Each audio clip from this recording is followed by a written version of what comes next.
Juillet 200, partie 1, les fils. Cette nuit-là, Anne fut la première à entendre le bruit. Je dormais. Mon sommeil laissait à désirer depuis un certain temps, à cause d'ennuis au travail et parce que notre fils de 4 ans, Jordan, avait été malade les 2 dernières nuits, toussant sans arrêt et nous réveillant en permanence pour aller vomir. Mais cette nuit-là, il dormait profondément et j'en profitais pour récupérer. Je sentis le coude d'Anne s'enfoncer dans mes côtes. Tu as entendu?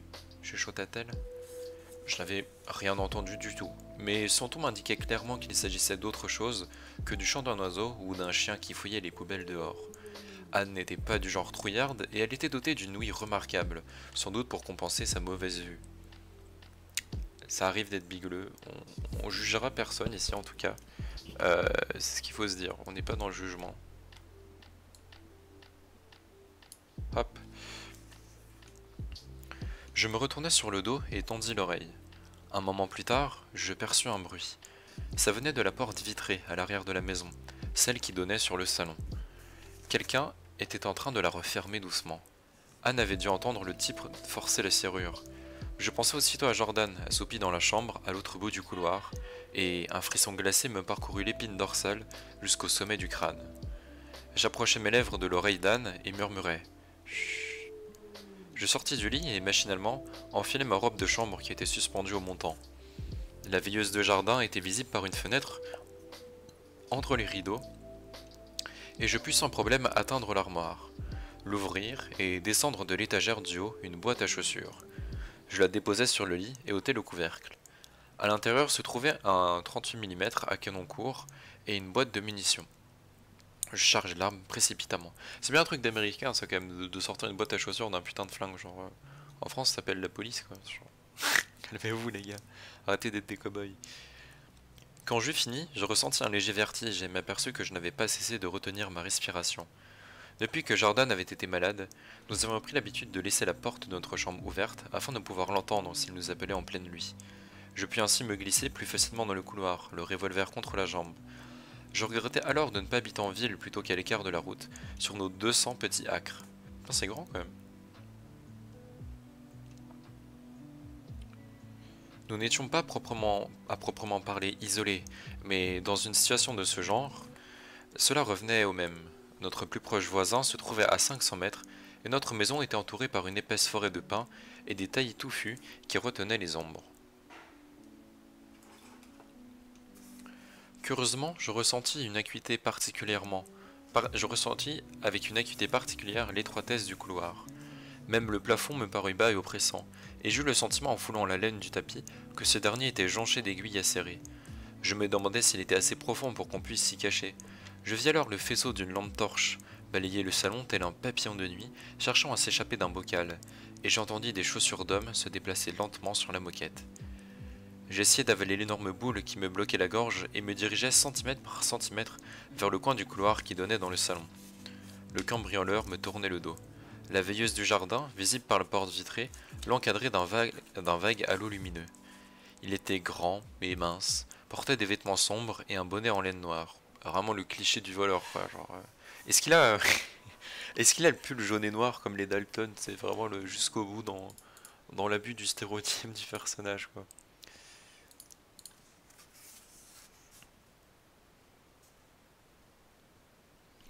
Il dirigea sa torche sur une peinture suspendue au mur, se demandant sans doute s'il avait de la valeur. Elle n'en avait aucune.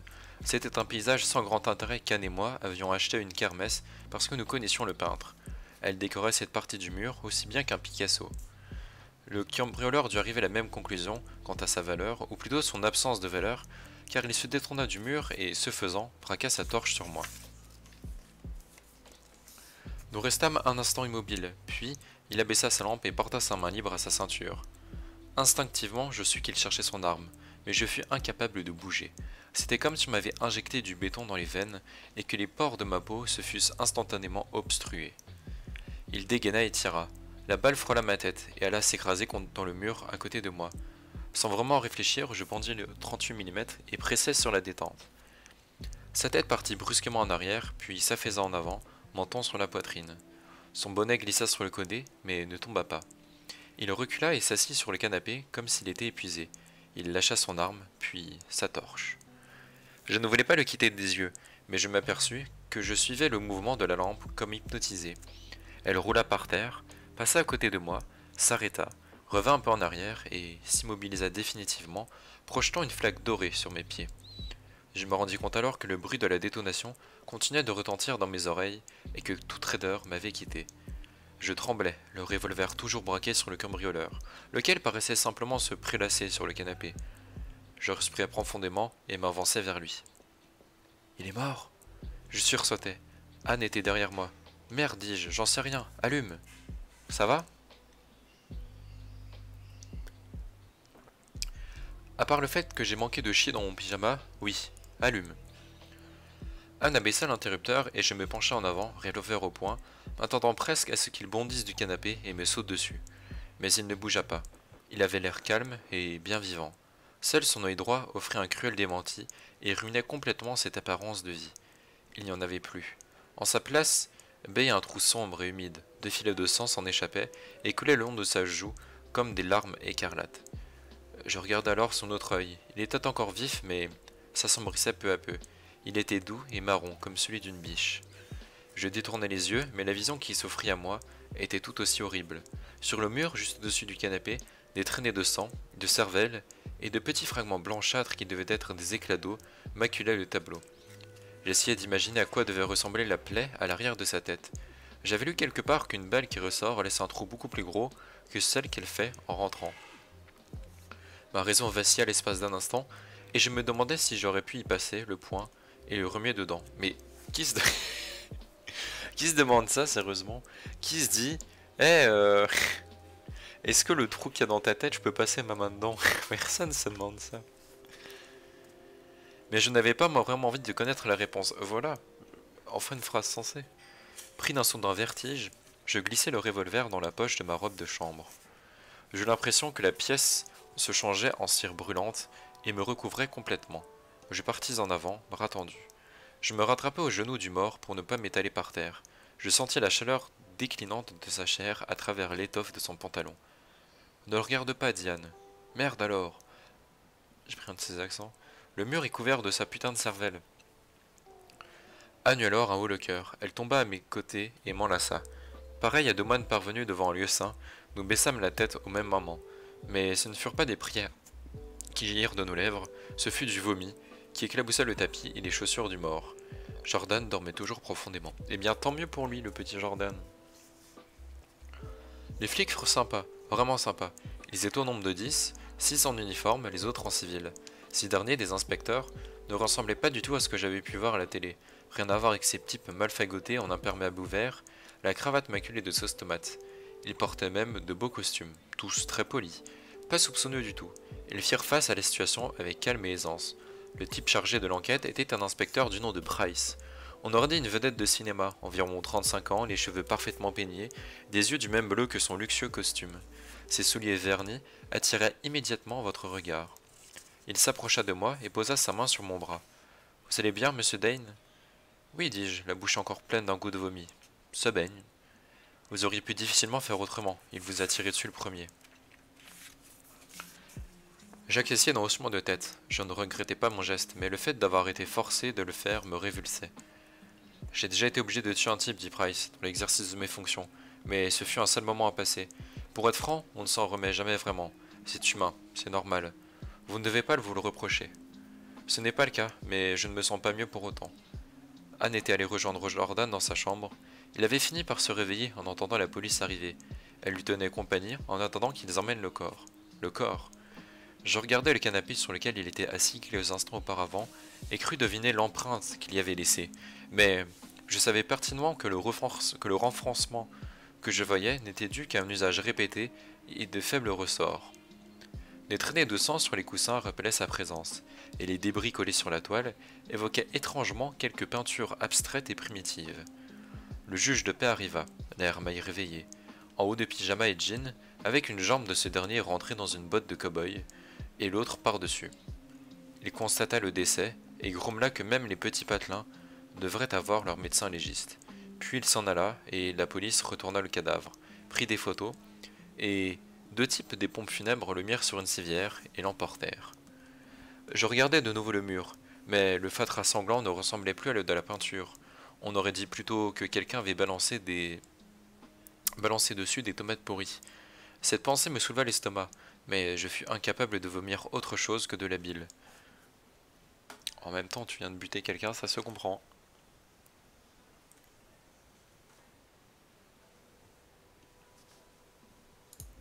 Ça se comprend, Michel.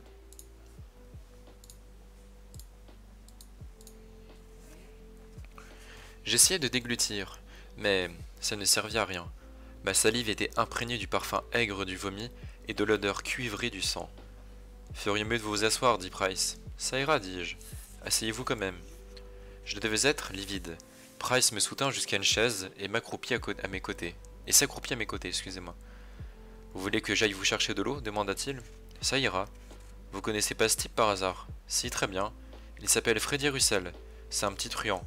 Quelques cambriolages, surtout dans le coin d'où il est originaire, faut bien le dire. Il a fait de la tôle comme son vieux. Vous lui avez rendu service. Bah voyons. Je ne plaisante pas, parfois ces gars-là font une erreur exprès, dans l'espoir de se faire prendre et de retourner derrière les barreaux, là où la vie est plus facile pour eux. À moins qu'ils ne recherchent une solution plus radicale, comme une balle par exemple. Il n'avait pas l'intention de se faire tuer quand il m'a tiré dessus. Price sourit. Vous marquez un point. Ça m'apprendra à jouer les apprentis psychologues. Merci d'essayer de me remonter le moral, c'est sympa de votre part. Comme je vous l'ai dit, j'ai connu ça moi aussi. Écoutez, vous pensez que vous pouvez venir au poste pour établir une déposition en règle? Ce ne sera pas long. Une voiture va vous y conduire et vous ramènera. Nous allons laisser un homme ici avec votre femme et votre fils. Elle n'aura qu'à passer demain pour faire sa déposition. Entendu, dis-je. Je vais la prévenir et je m'habille.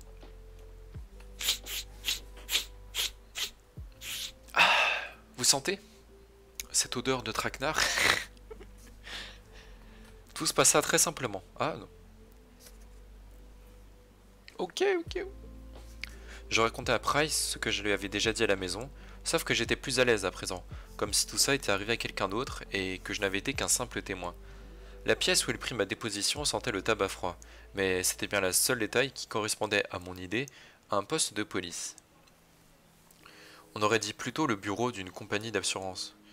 J'avais vu trop de mauvais polars à la télé et m'était attendu de la poussière, des toiles d'araignée, des gobelets vides, des pizzas entamées et une lumière crue.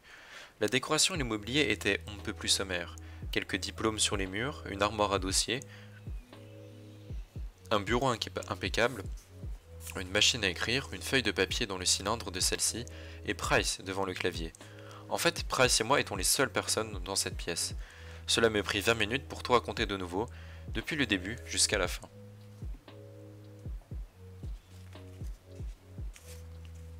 Et maintenant, dis-je, pas grand-chose. L'affaire va être portée devant un grand jury. Ils étudieront votre déclaration, celle de votre femme et la mienne, puis vous serez déchargé de toute accusation. Vous n'aurez même pas besoin de passer devant un tribunal. Vous en êtes sûr? Une simple histoire de légitime défense. Il est entré chez vous avec intention de voler et vous avez tiré dessus. Votre revolver était en règle, c'est un escroc connu, vous êtes un honorable citoyen de cette communauté, nous n'avons aucune raison de vous soupçonner. Affaire classée. Sauf votre arme, nous la garderons encore un peu, jusqu'au non-lieu, puis nous vous la restituerons. Quand je fus de retour à la maison, le flic qui était resté avec Anne me salua et repartit avec celui qui m'avait accompagné. Je m'assis dans le fauteuil du salon et examinai le canapé. Je ne pensais pas pouvoir m'y asseoir un jour. J'ai décidé de m'en débarrasser dès le lendemain et d'en acheter un nouveau. Je voulais également balancer ce sanglant paysage et faire repeindre le mur. Je crois que j'aurais même déménagé si j'en avais eu les moyens. Anne s'assit sur la coudeur du fauteuil et posa sa main sur mon épaule. Ça va? Ça peut aller. Va te coucher, chérie. Je te rejoins tout de suite. Je comptais un peu nettoyer avant que Jordan se lève. Je compris ce qu'elle voulait dire, le mur, le canapé et le tableau. Elle répugnait à trouver les mots justes. En même temps, tu peux élever ton gamin, il y a de la cervelle sur le mur, genre c'est pas ouf quand même. Tu crois qu'on a le droit, demandai-je, pour les indices, tout ça, ça ne va pas gêner la police? L'agent m'a dit qu'on pouvait nettoyer quand on voulait. Ils ont pris des photos et fait tout ce qu'ils avaient à faire. Je vais t'aider. Nous remplîmes un seau d'eau tiède et savonneuse et frottâmes le canapé de haut en bas. Puis nous balançâmes le tableau et lessivâmes le mur de mieux que nous pûmes. Le canapé était irrécupérable. Le sang l'avait imprégné, laissant des taches sombres et répandant dans la pièce une vague odeur qui nous rappelait ce qui s'était passé. Nous nettoyâmes la moquette en utilisant du bicarbonate de soude pour enlever l'odeur de vomi, ce qui arrangea un peu les choses. Je jetai l'eau savonneuse dans l'évier de la cuisine et regardais les tourbillons sombres s'échapper par la bonde, balancer les chiffons dont nous étions servis et diffuser un peu de désodorisant dans le salon. Ce faisant, je relevais malgré moi l'aspect à la fois comique et sinistre de la situation. J'imagine... J'ai entrevu la suite et ça m'a fait rigoler du coup. J'imaginais une publicité pour désodorisant dans laquelle l'annonceur déclarait que non seulement il couvrait les odeurs de poisson et d'oignons, mais également celles de sang, de cervelle et de vomi. Anne prit une douche pendant que je me lavais dans le lavabo de la salle de bain, me sentant comme Lady Macbeth, aux prises avec sa maudite tâche, même si je n'avais pas sur moi une seule trace de sang. La mort réelle n'avait rien à voir avec celle qu'on nous montrait à la télévision. Elle était moche, puait, et vous collait à la peau comme une saleté d'infection. Légitime défense ou pas, je n'avais pas l'impression d'être devenu l'inspecteur Harry. J'étais abattu comme jamais, je ne l'avais été par le passé. Allons nous coucher, dit Anne. Elle sortit de la douche. Elle portait joliment ses 35 ans. Ses seins s'affaissaient peut-être un peu, mais tout le reste était parfait. C'était ma femme et je l'aimais. Et je sus en cet instant qu'elle s'offrait à moi. Je le compris à la façon dont elle ôta son bonnet de bain, et laissa retomber ses cheveux blonds sur ses épaules, à ses étirements légers exagérés, et à la manière dont elle fit glisser la serviette le long de ses longues jambes, avant de la ramener de façon suggestive sur sa toison humide. Alors là-bas, je devais lire un thriller, pas un film porno. et de... Mais qui vient de buter quelqu'un dans sa maison, et puis une fois qu'ils ont nettoyé, il fait hey, on baise. Alors faire ça, elle fait ça.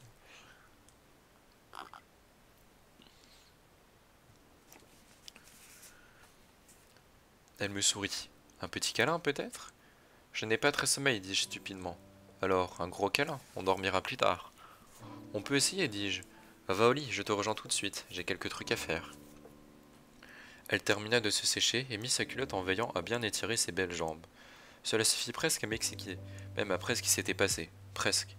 Elle enfila son peignoir, déposa un baiser sur ma joue et sortit en laissant derrière elle le délicat parfum de son savon. Je pissai un coup, me douchai et me brossa les dents. Je mis mon peignoir et alla vérifier les verrous des portes qui donnaient sur l'extérieur.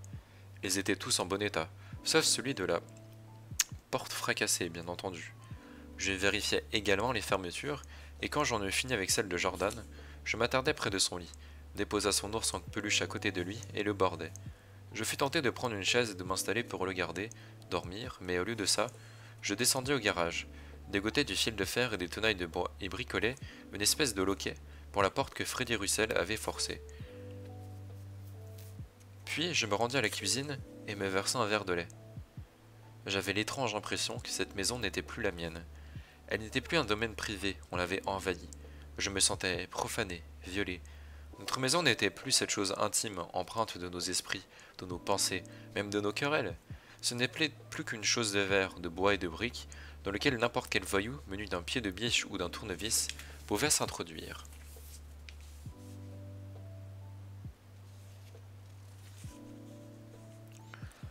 Le lait avait un goût crieux et me restait sur l'estomac comme du plomb. Je versai le reste dans l'évier et allai me coucher. Anne dormait, et je lui en suis gré. Je craignais qu'elle ne veuille faire l'amour comme on donne les premiers soins, style mesure d'urgence sexuelle.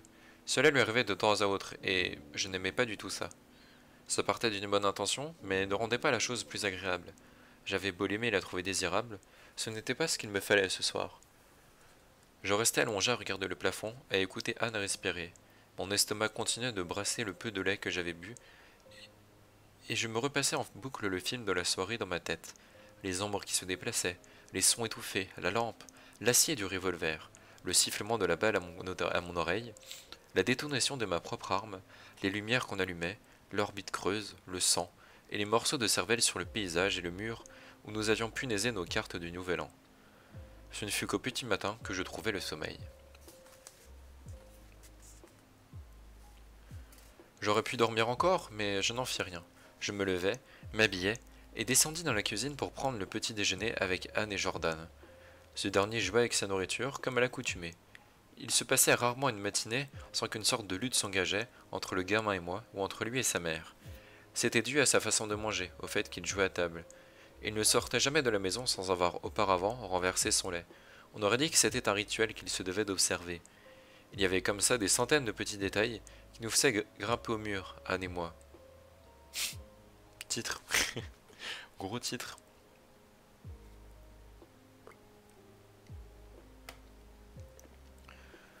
Nous voyions la même scène se répéter tous les jours à son grand plaisir et à notre grand agacement.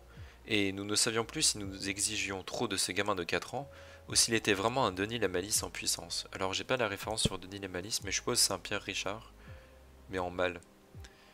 Ou pire, un futur délinquant que nous aurons créé de toutes pièces, le fruit de notre impatience et de notre colère. Une erreur génétique ayant acquis toutes les choses que nous haïssons chez nous, aucune de celles que nous chérissons. Eh, c'est fort quand même quand comment tu qualifies ton gamin. Tu peux peut-être être un peu plus gentil avec lui. Chaque soir, au moment de me coucher, je me disais également que j'avais beau faire tous les efforts possibles et imaginables, cela ne servait à rien. Il ne se passait pas une journée, sans que je lui crie après ou que je m'emporte. J'avais beau essayer de l'écouter quand il me décrivait les exploits de la panthère rose, de Woody Woodpecker et du gros minet. Il y avait des fois où sa petite voix me faisait l'effet d'une craie sur un tableau noir, et il s'en rendait bien compte alors que je ne partageais pas son enthousiasme. Ouais, t'es un connard, quoi. Et puis il y avait l'autre enfant, sur lequel je pensais plus que je n'aurais dû. Celui qu'Anne avait porté en elle pendant 8 mois et demi, que j'avais senti bouger, que j'avais entendu gargouiller quand je collais mon oreille à son ventre. Ce même enfant qui l'avait empoisonné, l'envoyait à l'hôpital et causant ce quotidien nocturne au cours duquel elle m'avait dit « Notre bébé est mort » avant de se mettre à pleurer. Ah. Ah. C'est le coup dur. Ils furent obligés de provoquer artificiellement l'accouchement, puis nous demandèrent si nous voulions garder le corps. C'était une fille. Ils nous dirent que si nous n'en voulions pas, ils procéderaient à une autopsie. Plus tard, j'appris que si nous avions demandé son corps, ils nous l'auraient restitué dans un sac poubelle noir. Oh bah t'as peut-être mieux fait de pas demander du coup. Parfois je me disais que nous aurions pu au moins la regarder, lui donner peut-être un nom et une sépulture. D'autres fois je me disais que nous avions pris la bonne décision. Mais dans les deux cas, le visage de l'enfant que je n'avais jamais vu venait hanter mes rêves. Un visage gris et froid, aux yeux ouverts, des yeux qui ressemblaient à ceux d'Anne, des yeux d'un vert lumineux. Et je me réveillais alors en sueur. Il m'arrivait de passer en voiture devant la clinique et d'apercevoir au-dessus de ses toits des nuages noirs, comme si un orage se préparait. Mais je savais qu'il s'agissait de la fumée que dégageaient les incinérateurs situés derrière le bâtiment, des incinérateurs où l'on mettait des placentas et des déchets. Après, c'est la vie. Et je me demandais si mon enfant anonyme avait fini là, après l'autopsie. Un petit tas de viande carbonisée, puis il changeait en suie, une suie qui collait au toit de l'hôpital et aux murs des bâtiments adjacents. Quand ces choses me traversaient l'esprit, je pensais toujours à Jordan. J'ai peur de lire la suite de la phrase. Je pensais toujours à Jordan et me demandais comment il supportait mon incompétence de père. Ok, ça va. Je pensais qu'elle allait dire, je pense souvent à Jordan et me dire putain, il aurait mieux fait de cramer celui-là. Du coup, ça va.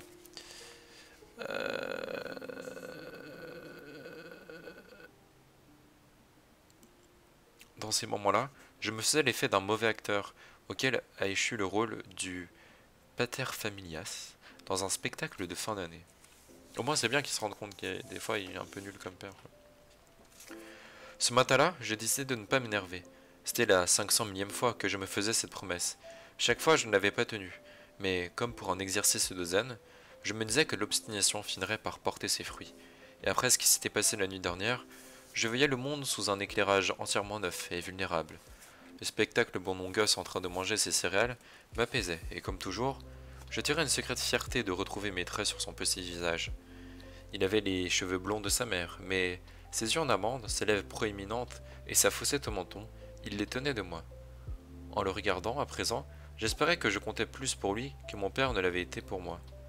Et que plus tard, avec le temps, il garderait de moi autre chose que de vagues souvenirs et qu'il resterait entre nous davantage que des cartes de Nouvel An, postées depuis des vieilles villes lointaines avec « Je t'embrasse » écrit en bas. Je le serrais dans mes bras et l'embrassais. « Salut mon grand !»« C'était quoi tout ce boucan l'autre nuit, papa ?» Boucan était son nouveau mot. Il ne ratait jamais une occasion de l'employer. Des gens qu'on avait appelés. Pourquoi? On avait besoin d'eux. Pourquoi? Pour des trucs. Quels trucs? Rien d'important. Tu les aimes ces céréales? Ouais. Bonne esquive du père. Technique 8 sur 10.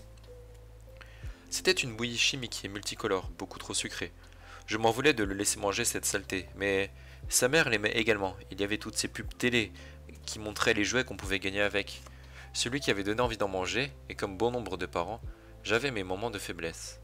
Mais je décidai sur le champ que la prochaine fois où nous irons faire des courses, nous achèterons du porridge, des granolas, des œufs, du bacon et divers fruits, avec les compliments de Richard Dane, tueur à mi-temps, père à temps plein, à plein temps. Oh, c'est pareil. Tu veux goûter me demanda Jordan. Je plongeai ma cuillère dans la chose en question et la ramenai pleine de petites formes d'animaux brillantes. Ça avait un goût de merde. Tu vois, dit Jordan, c'est bon. Tu peux gagner un frisbee en découpant le bon. Sans blague? Ouais. Finis tes 100 virales et on en verra le coupon. Tu pourras peut-être te mettre au porridge quand ce paquet sera terminé. Ce sera pas meilleur? J'aime pas le porridge. Des œufs alors, et des saucisses. J'aime pas non plus. Des céréales, c'est tout. Je hochai la tête, ne voulant pas me lancer dans une discussion, mais satisfait d'avoir réussi à détourner son intention de la police. J'étais surtout content qu'il ne se soit pas réveillé l'autre nuit. Tu vas travailler? Me demanda Anne. Elle avait bien vu que j'étais rasé et habillé, mais elle m'incitait à rester à la maison. Cette idée ne m'enchantait guère, toutefois. Me retrouver seul avec elle pendant que Jordan serait à l'école aurait pour seule conséquence de me faire repasser dans la tête le film de la veille. Chaque fois que je regardais le canapé ou la tache claire sur le mur, là où il y avait eu le tableau, tout me revenait en mémoire. Bien sûr. Tu t'en sens capable? Je crois. Ça vaut mieux que de rester ici. Tu as dormi? Un peu. Désolé de m'être assoupi avant que tu ne te couches. C'est pas grave. De toute façon, j'étais trop fatigué. C'est pour ça qu'on se couche, papa, dit Jordan. Parce qu'on est fatigué. Je lui souris. Tu as raison, je devrais le savoir. Il suffit de me demander, dit-il. Je jetai un clin d'œil à Anne. Qu'est-ce que tu fais avec ton œil, papa? J'avais une poussière. Elle est partie? Je crois. Jordan se concentra de nouveau sur son petit déjeuner, et je m'aperçus que j'avais réellement quelque chose dans l'œil. Des larmes. Je m'excusai avant qu'il ne s'en aperçoive, et allai dans la salle de bain me passer de l'eau froide sur le visage. Je me regardais dans la glace. Je m'attendais à rencontrer un nouveau visage, mais c'était la même Bobine que je voyais tous les matins. Tuer un homme n'avait modifié en rien mon apparence. J'étais toujours un type trentenaire, pas trop moche, le front un peu dégarni, en bonne santé. Jordan apparut dans l'embrasure de la porte. C'est mon tour. Entre. Sors, toi.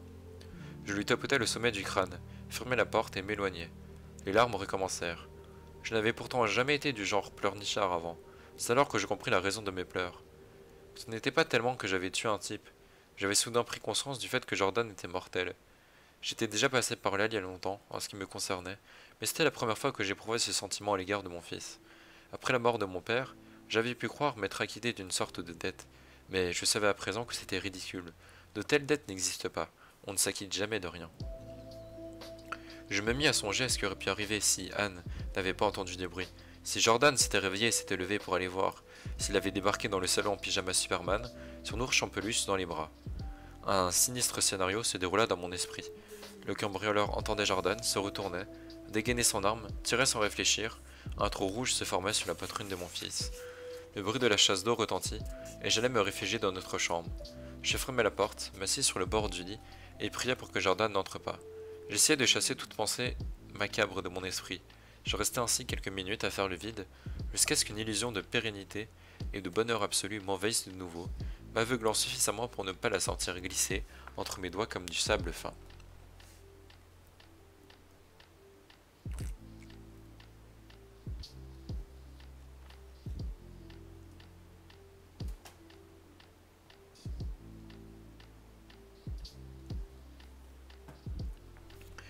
Après le départ d'Anne, je laissai Jordan regarder quelques dessins animés pendant que je prenais une tasse de café, puis j'allais au travail après l'avoir déposé à son école. Je me garais derrière la boutique d'encadrement. Il était à peine 8h30 et l'air était déjà moite. Les mois de juillet sont toujours comme ça dans l'est du Texas. Les arbres retiennent la chaleur et vous enferment dedans. L'humidité est alors si pesante que vous avez l'impression d'avancer dans de la gélatine. Je restais dehors un moment à m'imprégner de l'atmosphère brûlante de la ville. En dépit de la chaleur, c'était dans des moments pareils que j'étais heureux de vivre dans une agglomération de 40 000 âmes, dont 10 000 étudiants de passage, plutôt que dans un endroit comme Houston. Anne et moi avions habité là-bas, un temps au début de notre mariage, et cela avait été l'horreur. Houston était une ville laide, déprimante et épuisante. Et puis, il y avait la criminalité. La criminalité. Marrant. Même un patelin comme Laborde n'en était pas exempt. Demandez un peu à Richard Dane, le justicier solitaire. Je sortis ma clé, entrai par derrière et me préparai du café. À 9h moins le quart, Valérie et James arrivèrent. Valérie est une jeune femme vive et séduisante, qui s'y connaît en cadre, même si elle manque un peu de patience avec les clients. James, au contraire, est assez médiocre côté technique, mais s'en sort comme un chef dès qu'il s'agit de comprendre ce que veut le client. En revanche, il n'a toujours pas pigé ce que Valérie, elle, veut. Elle le snob. Il passe pas mal de temps, le regard rivé sur son cul, tel un alpinisme obsédé par un sommet inaccessible. J'espérais que les commandes me manqueraient pas aujourd'hui, afin d'être suffisamment occupé et de ne pas avoir à faire la conversation. Je savais que si je me mettais à parler, j'en viendrais inévitablement aux événements de la nuit dernière, et ça ne me disait rien du tout. La nouvelle circulerait bien assez vite sans que j'aie besoin d'intervenir. Je n'avais pas eu affaire aux journalistes, mais il ne tarderait pas à y avoir un article quelque part, ne serait-ce que dans la rubrique de faits divers de la Bord Daily, qui est à peu près un quotidien, ce qu'un tuyau d'arrosage est à un serpent. Ce jugement sur le journalisme, je me sens choqué.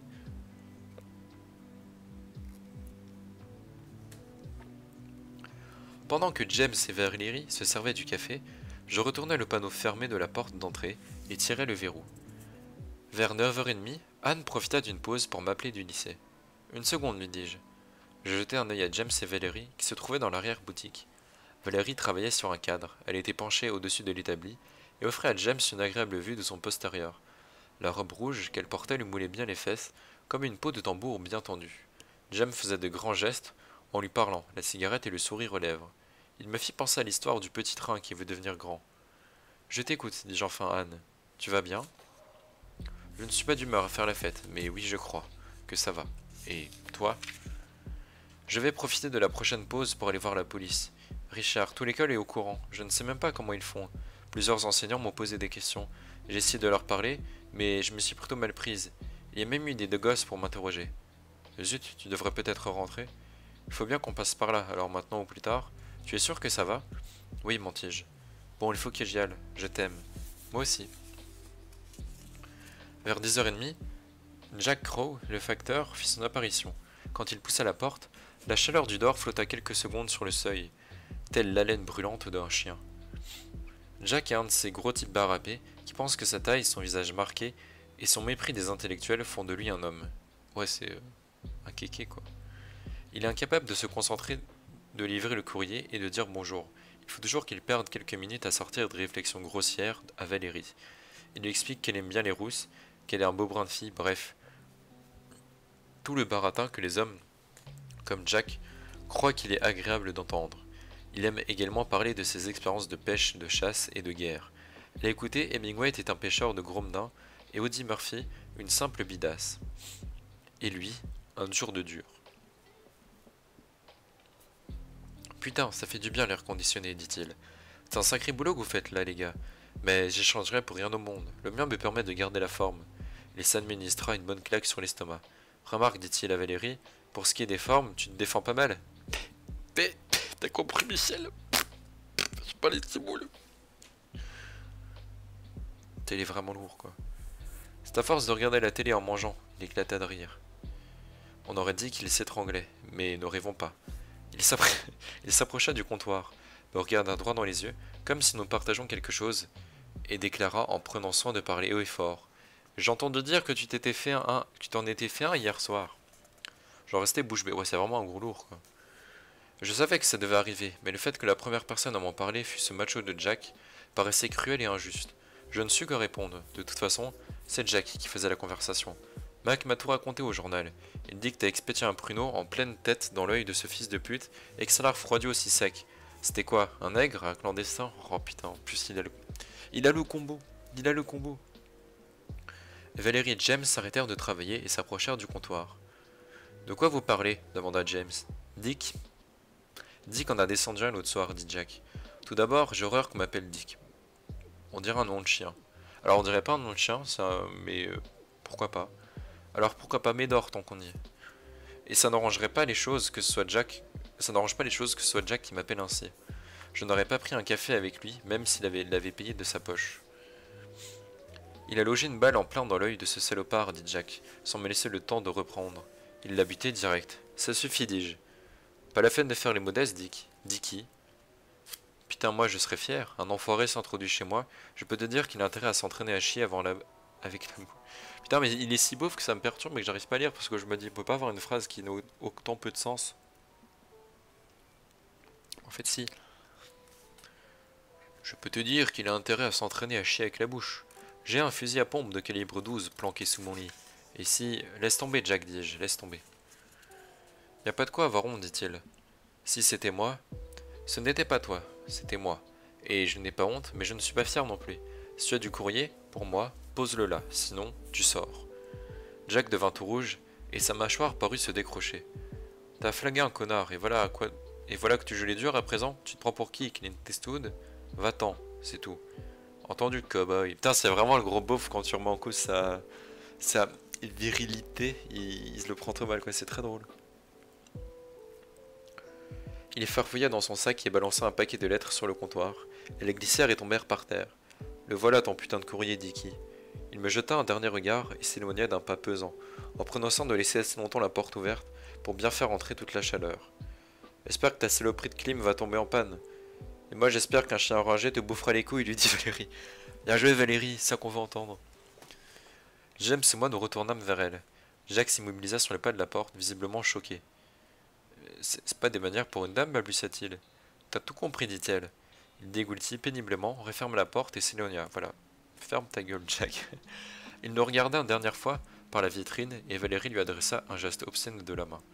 Puis elle nous fit face et son visage devint encore plus rouge que sa robe. Ben quoi, dit-elle, je l'aime pas, c'est tout. Oh bah, je te comprends, t'inquiète pas. Je racontais toute l'histoire à James et Valérie, ils réagirent plutôt bien. Ils n'insistèrent pas pour avoir des détails sanglants. Je leur confiai la boutique et me rendis au Kelly's. Je n'avais plus envie de parler de tout ça, ou de me trouver avec des gens qui étaient au courant. J'avais besoin, comme ils disent en Californie, d'un peu d'espace. Ou, comme on dit au Texas, j'avais besoin de prendre le large. Comme on dit en France, de prendre l'air.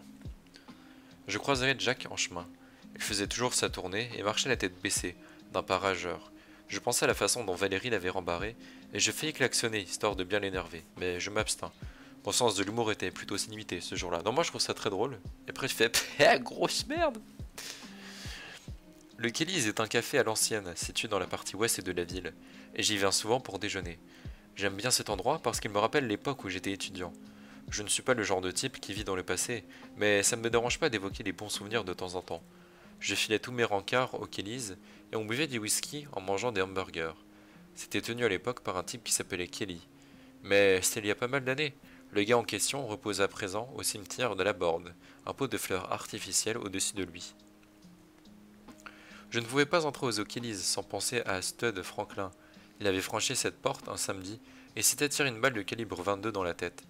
Je n'avais pas été témoin du drame, mais tous ceux qui avaient assisté m'avaient décrit la scène. Il était entré et avait simplement déclaré qu'il aille se faire foutre, lui et son cochon de merde, après quoi il s'était tiré une balle dans la tête. Il était en colère parce qu'il n'avait pas gagné le concours agricole. Il avait élevé un cochon spécialement dans ce but. Il s'en était occupé toute l'année et investi tout son argent, lui achetant de la nourriture spéciale et des tas de fortifiants. Il avait été battu par un fermier d'un obscur bled qui donnait à sa bête du pain rassis et des biscuits qui lui filaient la chic et lui fit de la chic pour combattre les vers. Plus tard, ils avaient découvert le cochon de Stud pendu dans le drôle d'enclos en béton que ce dernier lui avait construit. Faut pas faire ça, monsieur. Personne ne crut un instant que le cochon s'était suicidé. Stud passait jusque-là pour un type équilibré. Quant à la banquette en cuir du fond, celle qui était déchirée et qu'on avait rafistolée grossièrement pendant des années, avec du Chatterton, c'était là où ma première idylle avait pris fin. J'avais posé ma main sur le genou de Cathy Kunsel et essayé de la glisser sous sa robe, mais elle m'avait balancé sa main dans la figure. Le bruit de la gifle s'était répandu dans la salle comme un coup de canon.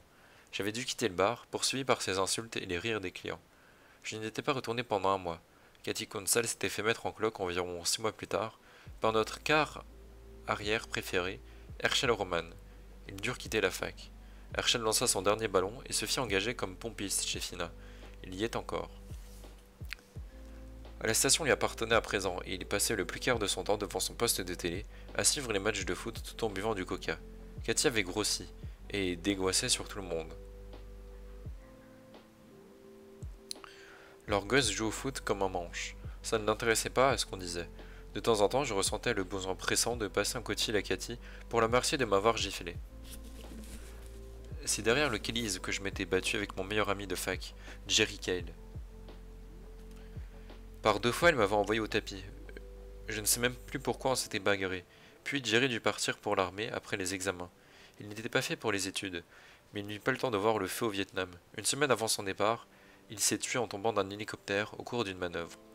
Comme je m'installe au comptoir, Kay s'approcha de moi. C'était la seule serveuse du bar à cette heure-ci et je l'aimais bien.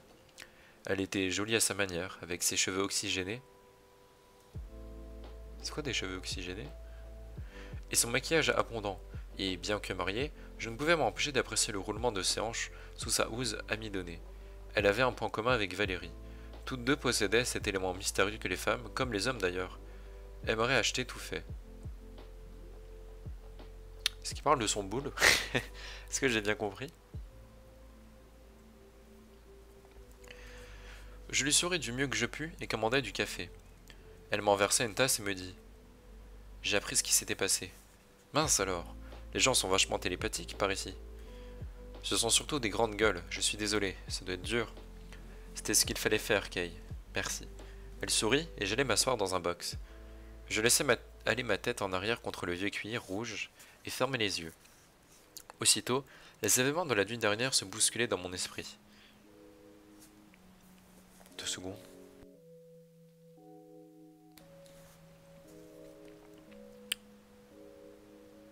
Je rouvris les yeux et bus la moitié de mon café d'une seule traite. Il était amer. Je demandai à Kay de m'apporter un coca. Je trempais mes lèvres dedans. Ce n'était guère mieux. Je peux téléphoner? Kay était en train de passer l'éponge sur le comptoir.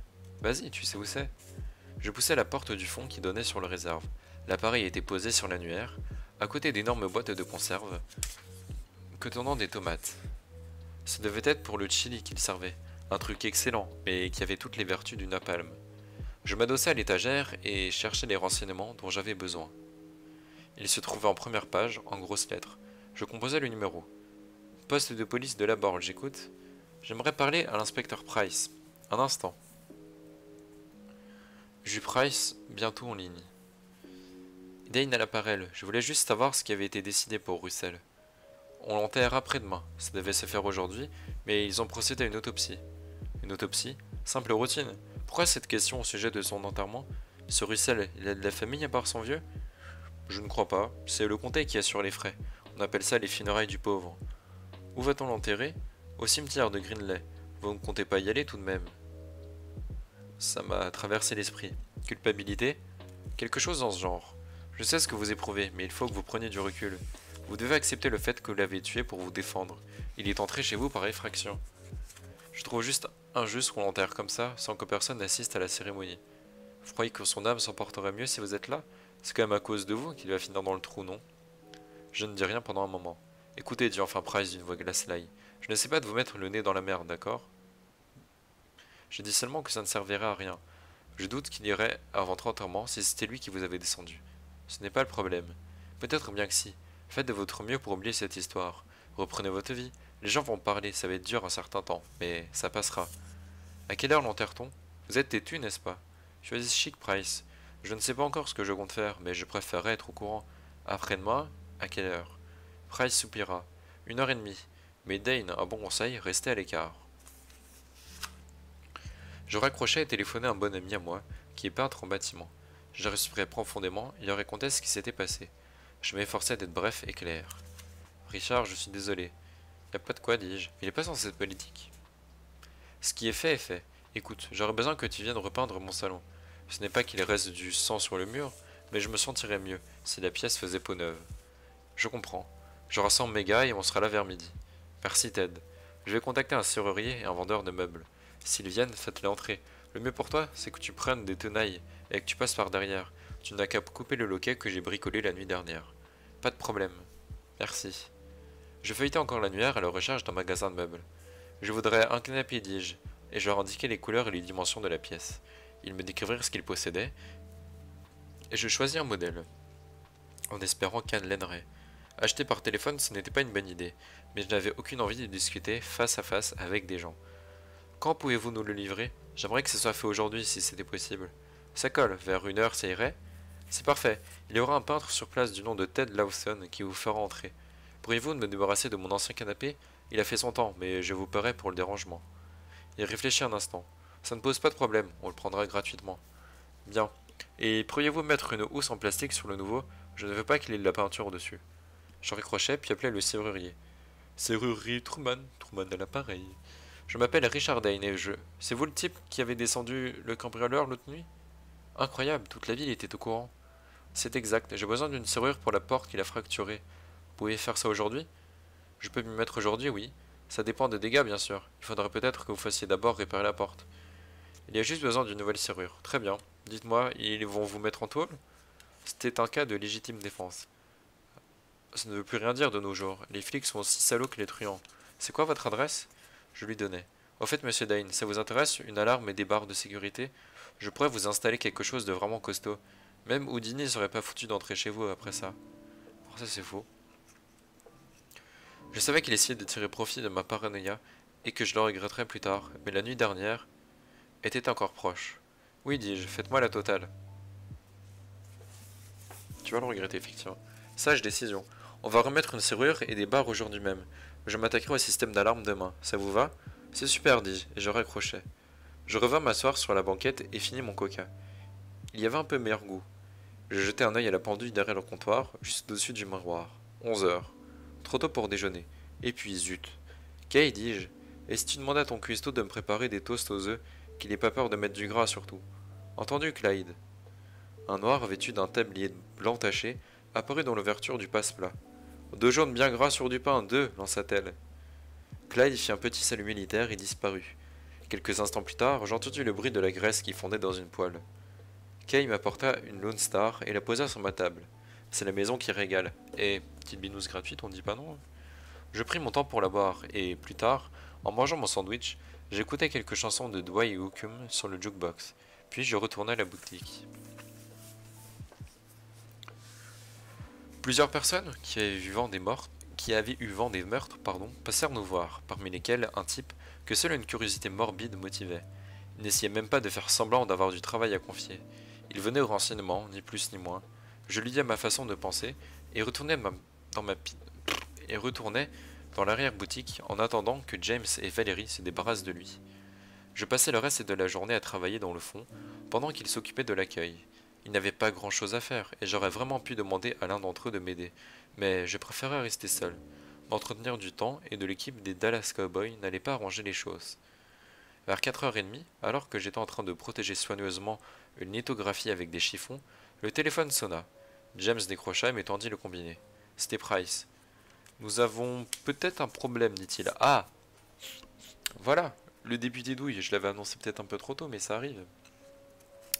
Quel genre de problème? Ben Russell, le père de Freddy. Il a quitté la prison de Huntsville hier. Il sait que son fils est mort, qu'il a été tué lors d'un cambriolage, et le bruit court qu'il va assister aux funérailles. Il se peut qu'il soit dangereux. N'allez pas à l'enterrement. Je vais y réfléchir. Ne vous approchez pas de Ben Russell, monsieur Dane, il est dangereux. Votre présence au cimetière ne ferait qu'empirer les choses. Restez chez vous, et peut-être ne fera-t-il rien, et s'en en dira-t-il. Il est probable qu'il se fiche pas mal de ce qui est arrivé à son fils, mais il est du genre à vouloir se venger. Il n'attend sans doute qu'un prétexte. Merci pour le conseil, Price. Suivez-le, Dane, faites-moi confiance.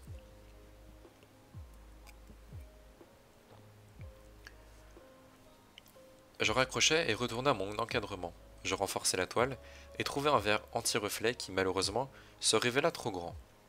Mes gestes manquaient d'assurance. Je demandai à James de terminer le travail. Je bus une nouvelle tasse de café, puis me rendis aux toilettes pour réfléchir. J'essayai de me représenter Ben Russell.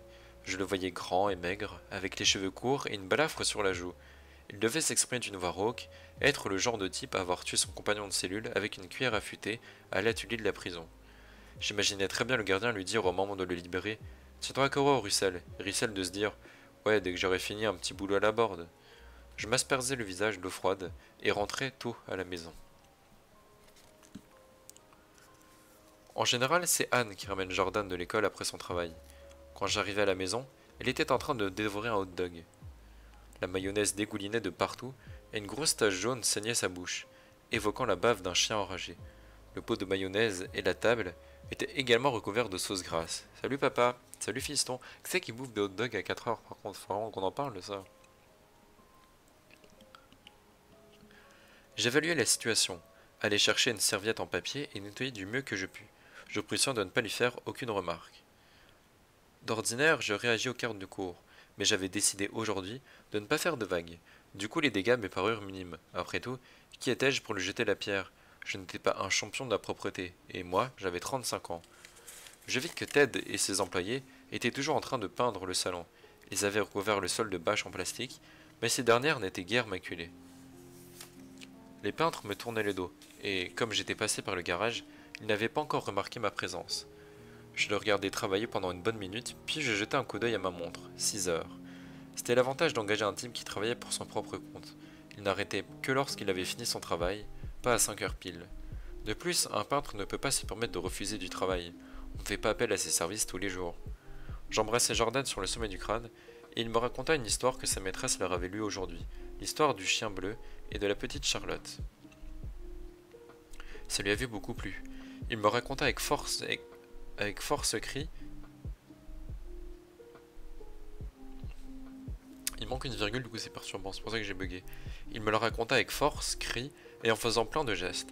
Ted et ses fils se retournèrent, alors que je leur fis un signe. Quand Jordan eut fini de raconter son histoire, je lui versai un verre de lait frais, qu'il ne manquerait pas de renverser, et allai voir de plus près les murs. La pièce dégageait une forte odeur de peinture. Une odeur qu'en temps normal je déteste, mais qui aujourd'hui avait la fraîcheur d'un matin de printemps. Et le vieux canapé n'était plus là. Le nouveau attendait au centre de la pièce, protégé par une housse en plastique, comme je l'avais demandé. Ted s'essuya les mains sur un chiffon qu'il gardait dans sa poche arrière et vint vers moi. Je ne te serre pas la main, je pourrais te mettre de la peinture. On débarrasse le plancher dans environ 1 heure. Si tu peux empêcher ton gamin d'approcher du mur, ça serait mieux que du neuf dès que ce sera séché. Je vais faire mon possible, lui dis-je. Le serrurier est venu, il t'a laissé la facture dans la cuisine. Je ne l'ai pas vue. Elle est sur la porte du frigo. Il y a un gros aimant en forme de fruit qui la maintient. J'ai jeté un œil dessus. Il t'a matraqué, dis donc. Il a dit qu'il reviendrait demain pour finir. Et comme t'as pu voir, le canapé est là. Parfait. Ça ira? Oui. Bon, si tu changes d'avis, appelle-moi. N'oublie pas qu'on parlait de tas de choses autrefois, au bahut. Tu peux toujours compter sur moi. On pourra aller prendre une bière, ça fait longtemps. Oui, tu as raison. Ted se remit au travail et j'allais examiner la serrure. C'était plutôt impressionnant. Le type avait installé un grillage coulissant qu'on pouvait poser sur la vitre la nuit, au cas où un rhinocéros me chargeait. Je ne savais même pas si je me sentais bête ou en sécurité. La seule chose dont j'étais certain, c'est que je n'allais pas parler de Ben Russell à Anne, du moins pas pour le moment. Je pris le téléviseur portable que nous gardions dans une armoire et l'apportai dans la cuisine. Je le posai sur la paillasse, le branchai, dégotai un Bugs Bunny sur une chaîne quelconque et laissai Jordan boire son verre de lait encore intact et en regardant le dessin animé. Eh, il est malin, Dick. Anne était dans la chambre, assise sur le bord du lit. Elle me tournait le dos. Ses coudes étaient posés sur ses genoux et sa tête reposait dans ses mains, comme si elle était trop lourde. Je refermai la porte et m'assis à côté d'elle. Je déteste ce canapé, dit-elle. Désolé, je peux le changer. Tu aurais pu me demander ce que je voulais. On fait toujours comme ça, non? On veut quelque chose, on prend la décision ensemble, vrai ou faux? Je voulais simplement nous débarrasser de l'autre. Tu aurais pu attendre qu'on le choisisse ensemble. Je ne suis pas dans mon assiette. Ce n'était pas très délicat de ta part. Je vais leur demander de venir le reprendre. Ne pourrait-on pas parler d'autre chose que du canapé? Je ne l'aime pas, c'est tout. Tu as parlé à la police? Tu changes de sujet, mais oui, je leur ai parlé. L'inspecteur Price était très gentil. Il ne m'a pas retenu longtemps. Tu veux qu'on mange dehors? Jordan s'est déjà fait un sandwich. Je pensais que Dorothy pourrait le garder. Elle nous doit bien un babysitting, non? Juste toi et moi, un petit resto mexicain. Ça te dirait? Je peux l'appeler pour savoir si elle est libre? Bien, je vais me laver et me raser. Je me sens sale. Brosse-toi aussi les dents, tu as une haleine épouvantable. Tu crois vraiment qu'on avait besoin de barres sur la porte et les fenêtres? D'alarme? Tu as vu la facture? Non, je n'ai pas vu la facture. Mais si tu veux tout savoir, je préférerais que cette maison soit sur la planète Mars. Voilà. Je me levai et m'éloignai. Richard, je n'aime vraiment pas ce canapé. On dirait qu'il a été conçu par le type qui a dessiné les décors d'Alien. Il aura disparu demain.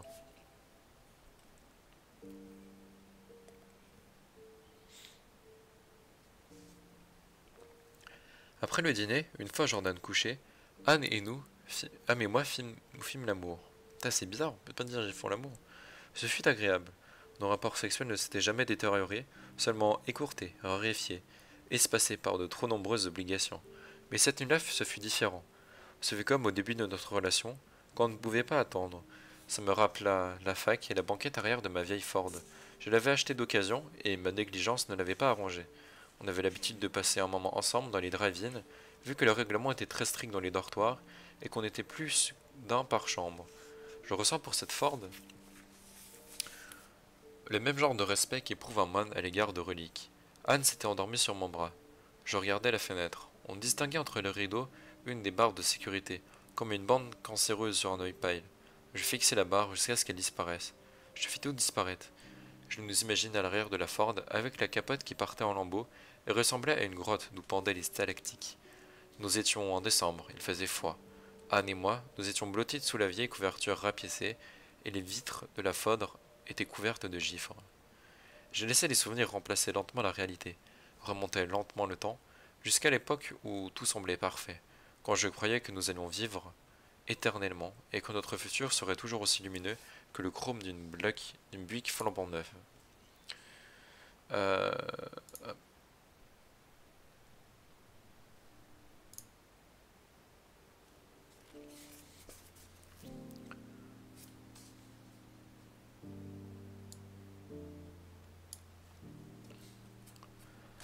le lendemain, le serrurier installa le système d'alarme. Les types du magasin vinrent reprendre le canapé, et Anne et moi en choisîmes un nouveau. Et le surlendemain, je fus bien obligé de me dire qu'il fallait continuer à vivre comme avant, et qu'il serait stupide d'aller à l'enterrement de Russell. Ça n'arrangerait en rien les choses, et je ne pouvais tomber sur son vieux, ce qui n'était vraiment pas nécessaire.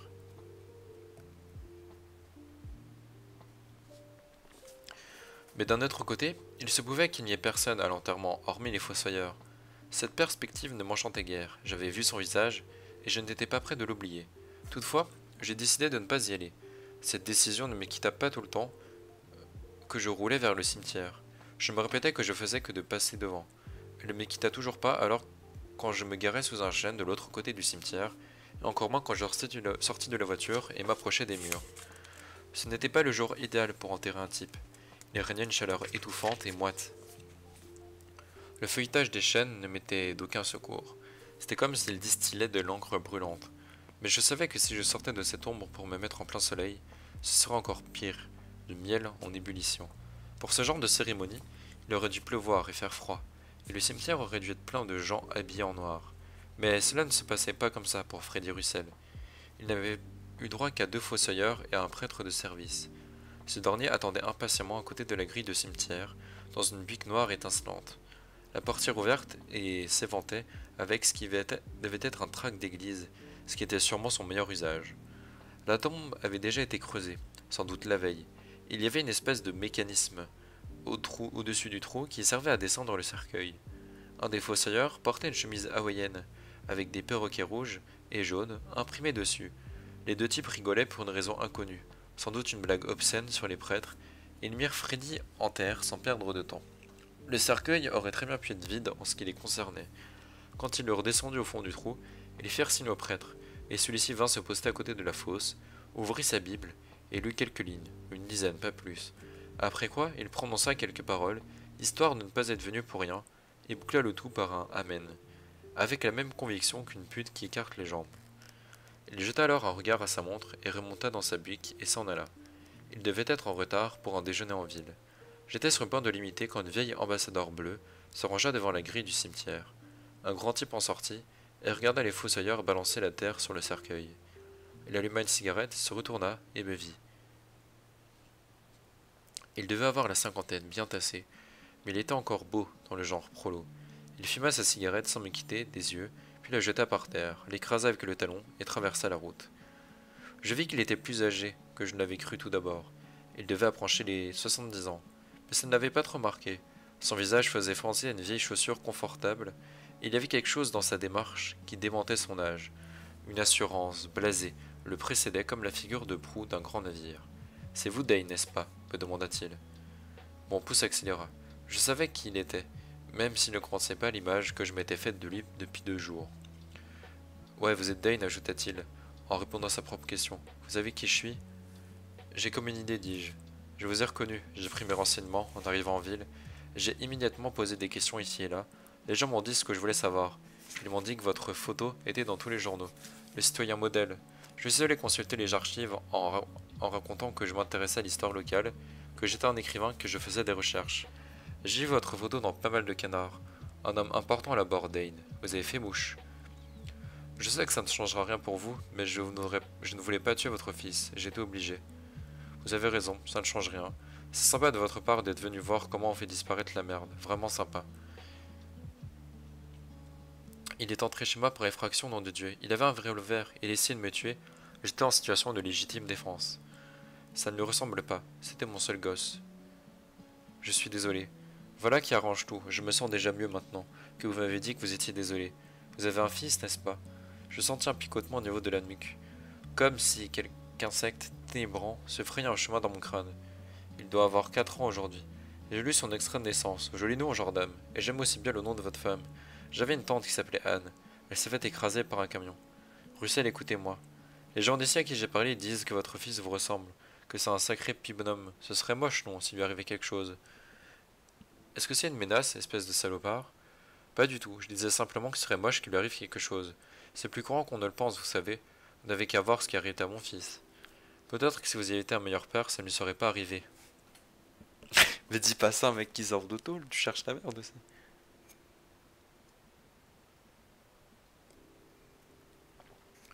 Je peux l'imaginer. Ah, pardon, vous ne savez pas quel genre de père j'ai été. Je peux l'imaginer. Ne vous approchez pas de mon fils, ni de ma femme, vous m'avez bien entendu?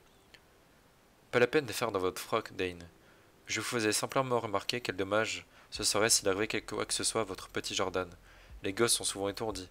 Faites bien attention à lui, ils se blessent facilement, ou se font tuer. Venez seulement rôder autour de ma famille et je vous fais la peau. Il me sourit, alluma une cigarette. Il me tendit le paquet. Vous fumez? J'ai remarqué qu'il avait exactement les mêmes mains que mon père, épaisses, carrées et puissantes. Cela m'a mis mal à l'aise. Je suis sérieux, Russell. Comme je retournais à ma voiture et me glissais derrière le volant, il me lança. Passe une bonne journée, mon garçon. Je vous avais bien dit de ne pas y aller, me répondit Price. Ah oui, pour une fois, il a raison, le flic. Nous nous trouvions dans la salle de réunion du poste de police. L'endroit était propre et bien aéré. Les distributeurs automatiques de boissons étaient approvisionnés. Quant à Price, il était toujours aussi impeccable. Il portait aujourd'hui un costume gris sur une chemise marron et une cravate à rayures. Ses chaussures étaient plus brillantes que jamais. Je sais, dis-je, mais même si j'étais resté chez moi, il ne m'aurait pas laissé tranquille. Il s'est renseigné sur mon couple. Il a été consulter les archives des journaux pour trouver des photos de moi et m'identifier facilement. Price passa une main sur son visage comme pour me le remodeler. Personne n'a entendu votre conversation? Non. Dites-moi exactement ce qu'il vous a dit. Je répétais les paroles de Russell mot pour mot. Même si vous avez entendu, ça ne changerait pas grand-chose. Ce ne sont pas vraiment des menaces. Il vous a même souhaité une bonne journée. Mais c'est la façon dont il a dit. Ça ne compte pas. À la rigueur, si quelqu'un pouvait témoigner de le ton de la voix était menaçant, on pourrait faire quelque chose, mais c'est limite. Puis-je obtenir une protection pour ma famille? Officiellement, il n'a rien fait. C'est un ancien tôlard. Il a purgé sa peine. Écoutez, je crois quand vous me dites qu'il vous a menacé. Mais légalement, ça n'a aucun poids. Ce n'est pas moi qui prends toutes les décisions ici. Même si je voulais mettre un type en faction devant chez vous, je n'aurais aucun motif légal pour le faire. Avec un peu de chance, il s'en ira comme il est venu. Il doit être encore sous le choc, c'est compréhensible. Il n'y a pas de mal à aller voir le type qui a tué votre fils. S'il voulait vraiment vous nuire, il aurait pu le faire au cimetière. Ce n'est pas après moi qu'il en a, mais après mon fils. Œil pour œil, dent pour dent, fils pour fils. Écoutez-moi bien, Dane. Officieusement, je peux assurer votre protection pendant 2 jours. Ça risque de m'attirer des ennuis, mais je le ferai quand même. Il est possible que le chef me tirera dans les oreilles s'il l'apprend, mais nous allons tenter le coup, même si je dois venir en personne. Je posterai une voiture à proximité de votre maison et de temps en temps, nous vous contacterons.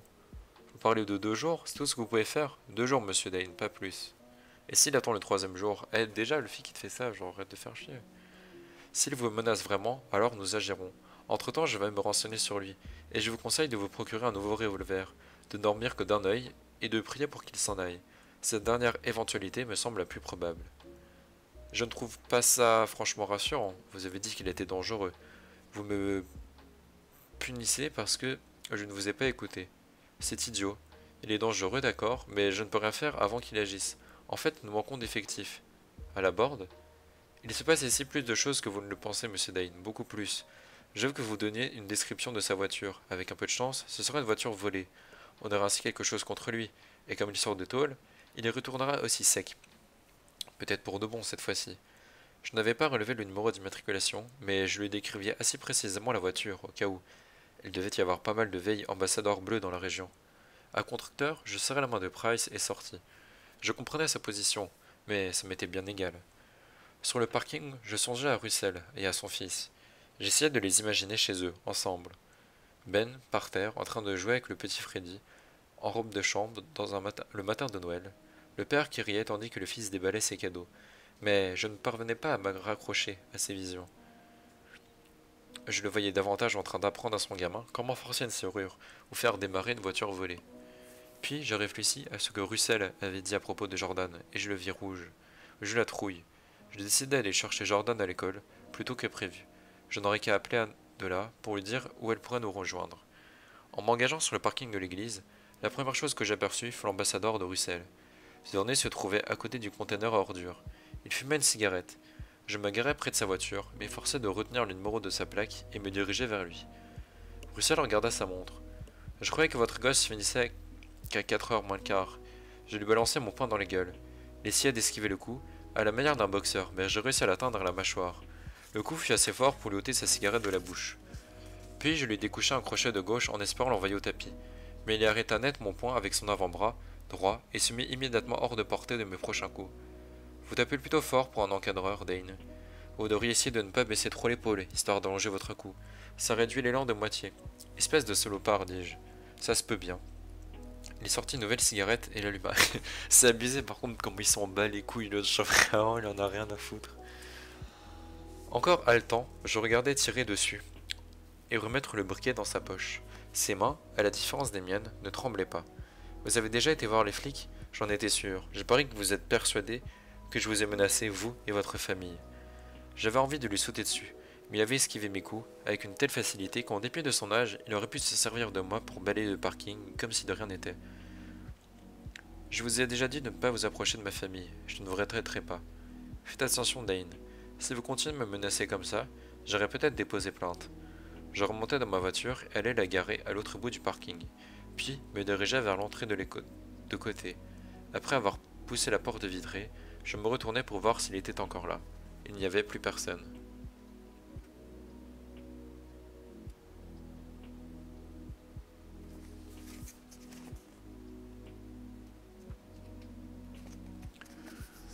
J'appelai Anne à son école et demandai au réceptionniste de lui dire que tout allait bien, qu'elle ne devait pas s'inquiéter, mais qu'il fallait qu'elle me retrouve avec Jordan au commissariat. Arrivé là-bas, Jordan me tint peu en place, et je dus lui acheter un coca et un sachet de crackers au boc de cacahuètes. Il but une gorgée, puis se servit de la boîte pour écraser les crackers sur la table. Price parut contrarié. On aurait dit que c'était sa table à lui. Je laissai faire Jordan. Qui était là le premier demanda Price. Vous? Russell. Russell. Qu'a-t-il fait? Ouais, rien. Il a juste dit qu'il croyait que mon fils sortait à 4 heures moins le quart et je lui ai balancé mon poing dans la figure. Vous l'avez frappé? Ouais. Il a répliqué? Non. Price se passa la main sur le visage et dit. Vous n'avez toujours rien contre lui, monsieur Dane. Au pire, on pourrait l'accuser de délit d'intention. C'était un grand parking, il aurait pu se rendre dans un des magasins qui sont à l'autre bout. Ou peut-être fumait-il simplement une cigarette avant d'aller faire ses courses. Il pourrait très bien déposer une plainte contre vous pour l'avoir agressé. Vous avez vous-même reconnu le fait. Je n'avais plus envie de discuter. Tout ça ne menait à rien. J'ai relevé le numéro de sa voiture au cas où. Je vais interroger l'ordinateur. Donnez-le-moi, ça ne prendra qu'une minute. Il s'absenta exactement 2 minutes. Du coup, il a menti. Je n'avais pas quitté la pendule des yeux. C'est une voiture de location, rien d'illégal. Je me retrouve donc au point de départ. J'en ai bien peur. Je comprends ce que vous ressentez. Mais je ne peux pas arrêter un homme sur de simples dires, même si la personne en question a fait de la prison. Si on arrêtait tous les types susceptibles de commettre un crime, notre prison serait pleine avant la fin de la journée. Je vois ce que vous voulez dire, mais vous comptez toujours laisser un agent devant chez nous cette nuit? Bien sûr. J'allais attendre Anne dehors avec Jordan. Celui-ci me raconta l'histoire d'un petit lapin bleu qui courait très vite. Environ 5 minutes plus tard, Anne arriva en voiture. Je lui demandai de nous suivre jusqu'à notre restaurant mexicain favori. Une fois là-bas, je lui racontai. Anne passa en revue tous les arguments que j'avais exposés à Price, et je lui répétais tous ceux qu'il m'avait exposés. Elle n'aimait pas non plus mes réponses. Elle n'aimait pas plus mes réponses que celles que Price m'avait faites. Je pense que Jordan et toi, vous devriez quitter la ville un temps certain, lui dis-je, en attendant que les choses se calment. Ça ne m'emballe pas. Je ne veux pas d'Alira, papa, je veux des frites. C'est de l'enchilada, Jordan. Et ne parle pas quand je discute avec ta mère, ce n'est pas poli. Mais je ne veux pas de... Tu vas te taire. J'essaie de parler à ta mère, ou plutôt, elle essaie de me parler. Zut, je ne me rappelle plus qu'est-ce qu'elle...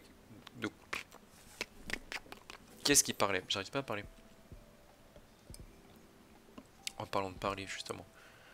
Je veux juste des frites, dit Jordan. Mange des frites alors, mais laisse-nous parler. Jordan s'attaqua aux chips, au maïs, l'air très satisfait de lui-même. Mais non, mais putain, mais des chips au maïs, c'est pas des frites. Je disais donc, reprit Anne, que je n'aime pas cette idée. Je ne pense pas que nous devrions partir, il pourra nous suivre.